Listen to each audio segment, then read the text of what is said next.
We'll guide you through how to set a live wallpaper in Windows 11 so you can have an animated background. If you find this useful, then consider subscribing and liking the video. You may go and find your current background a bit boring. It's just a still image and you want to go and have something a bit more interesting and moving. We're going to guide you through how you can go and get this set up. Make sure this full guide is covering important steps throughout this whole video. There's loads of different backgrounds we can get and we're going to guide you through how you can go and get them as well. So without any further ado, let's go and get into this. To go and do this, we are going to be getting an app, but this is free, don't worry. And we're going to guide you through downloading it, installing it, and using it. So what we're going to do is going to open up a web browser of your choice. In this case, I'm going to go and use Google Chrome, but it doesn't matter. So here we are on Google, and what we're going to do is go and search for Lively Wallpaper.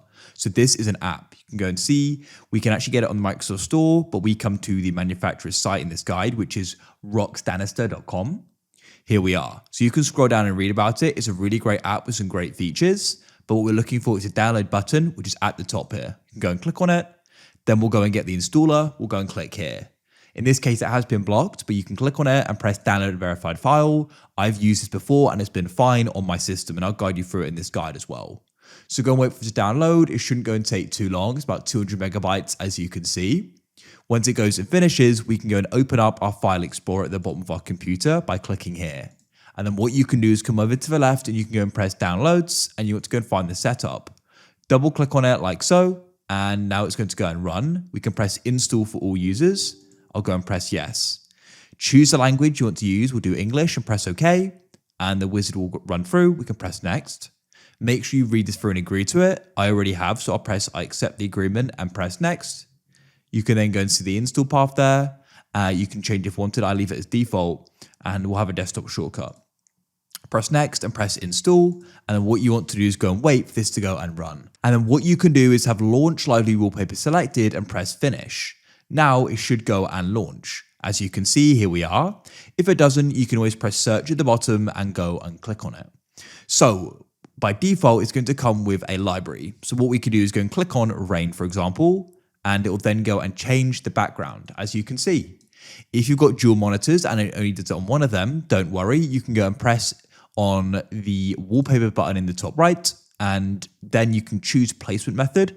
We can have it duplicated or spanning, depending upon what you want. So you can go and change that there to your liking. But you are limited with the options here, and perhaps you want to go and have something different. So in this case, we can actually go and get more to go and use here. We can go and get custom ones. What we need to do is go and open a web browser. Now, there are different sites you can go and get these from. A site I like to use is called, let me come back to Google. It's called MotionBG, like so. And it's motionbgs.com. So you can come here and you can browse through these different ones. You can use one of these and there are different categories at the top. I quite like a retro one, so we're going to search for retro in this case. And there are these different options here. So what we can then do is go and find one I like the look of. This one's pretty cool. We can go and click on it. There are ads, just be aware this download is for the ad, it's not for the background itself. So you can then go and see it's then moving and animated. So see if you'd like that. In this case, I might go for this neon skyline here. I think this is a cool look. Now to go and get it, you need to come down and you want to go and find the download button. Once again, these are ads, so make sure you go and find the right one. We'll go and get it in 4K just to go and get the higher quality, and it'll then go and download, as you can see. Wait for it to go and complete, and it now has. And then what you can do is come into Lively, and you can come to the top right and press Add Wallpaper, press Choose a File, and then we can come into our downloads and select it and go and press open. And now it's going to go and load. There it is. Add some info. I don't, just press OK. And this will then go and add it into the gallery. So go and wait. Shouldn't be much longer. And now it's being used. As you can see, I think that's really cool. So if you find there's some type of sound with it, you can press settings in the top right. And then you can go and find volume and you can go and turn this down if there's volume on it. And that's it. You've now got yourself a wallpaper. If you found this useful, then consider subscribing and liking the video. Have a great day.